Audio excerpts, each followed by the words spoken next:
Elkan Bagot baru bisa bermain jika timnas ke semifinal. PSSI merespon kemungkinan Elkan Bagot baru bisa membela timnas Indonesia pada babak semifinal Piala AFF 2022. Media lokal Ipswich, TWT mengabarkan bahwa Elkan Bagot akan melewatkan pemusatan latihan timnas Indonesia pada 28 November sampai 21 Desember 2022 di Bali karena tidak dilepas klubnya Gillingham FC. Elkan Bagot juga disebutkan bakal absen bermain untuk timnas Indonesia di babak penyisihan Piala AFF 2022.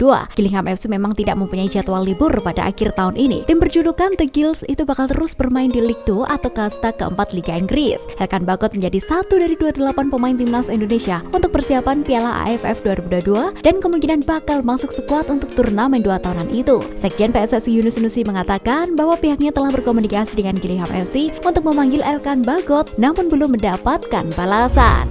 PT LIB tetap yakin lanjutkan BR Liga 1 pada 2 Desember 2022. PT Liga Indonesia Baru LIB akan kembali menggelar rapat koordinasi dengan Polri pada Selasa 29 November 2022 untuk membahas kelanjutan BR Liga 1 2022-2023. Meski sangat mepet dan izin kepolisian belum turun, PT LIB tetap berencana untuk menggulirkan Liga 1 pada 2 Desember 2022 atau 4 hari lagi. PT LIB baru saja melakukan rakor dengan PSSI, Kementerian Pemuda dan Olahraga Kemenpora, Polri, Kementerian Kesehatan Kemenkes, hingga Badan Nasional Penanggulangan Bencana BNPB di kantor Kemenpora Jakarta Pusat Senin 28 November 2022. Ferry Paulus berharap Polri dapat mengeluarkan izin untuk kelanjutan Liga 1 pada rakor nanti. PT LIB berlomba dengan waktu untuk mengejar lampu hijau dari kepolisian. Sampai sekarang tidak ada opsi tanggal lain, imbuh Direktur Operasional PT LIB Sujarno. TC Timnas Indonesia di Bali dimulai. Piala AFF 2022 akan dimulai pada 20 Desember 2022 hingga 16 Januari 2023. Timnas Indonesia pun mulai persiapan. Pelatih Sintayong memanggil 28 pemain untuk mengikuti pemusatan latihan dan sesi latihan perdana yang dimulai pada Senin 28 November 2022 di Training Ground Bali United. Dari pantauan di lapangan masih ada beberapa pemain yang belum bergabung dari 28 pemain yang dipanggil dalam pemusatan latihan kali ini. Witan Sulaiman, Egy Maulana Fikri, Elkan Bagot, Marcelino Ferdinand, Sandy Walsh, hingga Jordi Amat. Menurut Sintayong, hampir semua pemain yang dipanggil kali ini tidak bermain reguler selama kurang lebih 2 bulan. Sebenarnya STY merencanakan melakukan pemusatan latihan di Bali pada 4 atau 10 Desember, namun dia memilih untuk memajukan jadwal.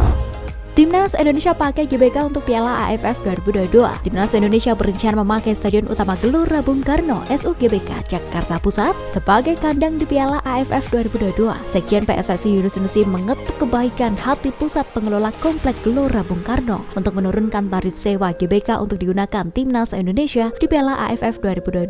Berdasarkan Peraturan Menteri Keuangan Republik Indonesia, biaya penggunaan GBK sebesar Rp450 juta per 12 jam dalam sehari. Pada 2018, Persija Jakarta harus menyetor 1,5 miliar sebagai uang jaminan untuk menyewa GBK. Artinya PSSI harus mempersiapkan total Rp1.950 miliar.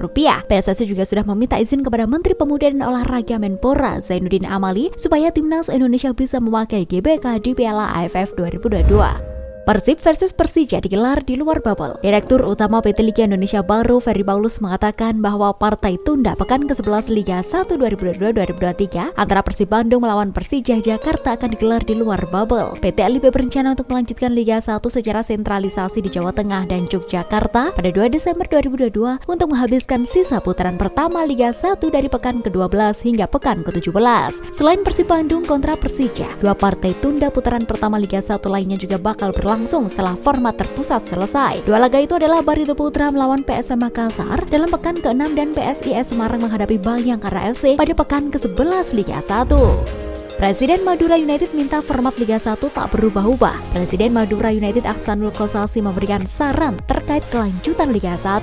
Pria asal Sumeneb itu berharap format kompetisi tak perlu diubah-ubah di tengah jalan. PT Liga Indonesia Baru selaku operator kompetisi telah melempar wacana untuk menggunakan sistem bubble pada lanjutan Liga 1 musim ini. Tetapi PT LIB juga menyebut pakem itu hanya akan digunakan sampai putaran pertama berakhir. PT LIB berencana bakal memulai kembali Liga 1 pada awal Desember mendatang. Tetapi sejauh ini belum ada keputusan konkret yang dikeluarkan PT LIB maupun PSSI.